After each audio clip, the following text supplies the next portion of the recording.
Aujourd'hui, les enjeux environnementaux occupent une place de plus en plus importante sur la scène internationale. Notre objectif est de modéliser un mécanisme de solution au changement climatique causé par les gaz à effet de serre. Notre message est de reprogrammer le comportement humain en obligeant les fabricants automobiles à investir massivement dans les moteurs à énergie électrique. Selon Wiener, l'information est une sorte d'ordre ou message que nous communiquons à notre entourage. Cependant, toute information est sujette à des perturbations dans la transmission. C'est ce qu'on appelle des bruits.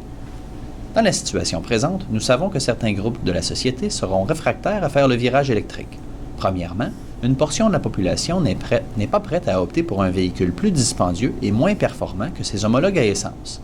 Deuxièmement, voulant conserver leur pouvoir, le lobby du pétrole appuiera les messages des groupes climato-sceptiques qui nient toute responsabilité humaine au changement climatique. Pour eux, le Soleil est la principale cause du réchauffement de la planète. Ces différents acteurs tenteront de modifier l'information que nous transmettons à la société. Puisque nous pouvons anticiper ces bruits, il suffit d'utiliser le mécanisme de rétroaction pour que le problème s'autorégule.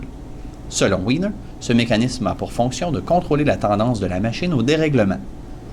Pour réguler le bruit, la loi de l'offre et la demande stabilisera le prix de la voiture électrique. Pour contrer la propagande des climato-sceptiques, il suffit de renforcer les messages scientifiques qui prouvent que les activités humaines ont une véritable influence sur les changements climatiques. Le plan proposé est basé directement sur le modèle cybernétique du mathématicien Norbert Wiener. Son objectif est de développer un langage et des techniques qui nous permettent effectivement de nous attaquer au problème de la régulation des communications en général. Malgré les nombreux avantages de ce modèle, nous avons décelé quelques lacunes.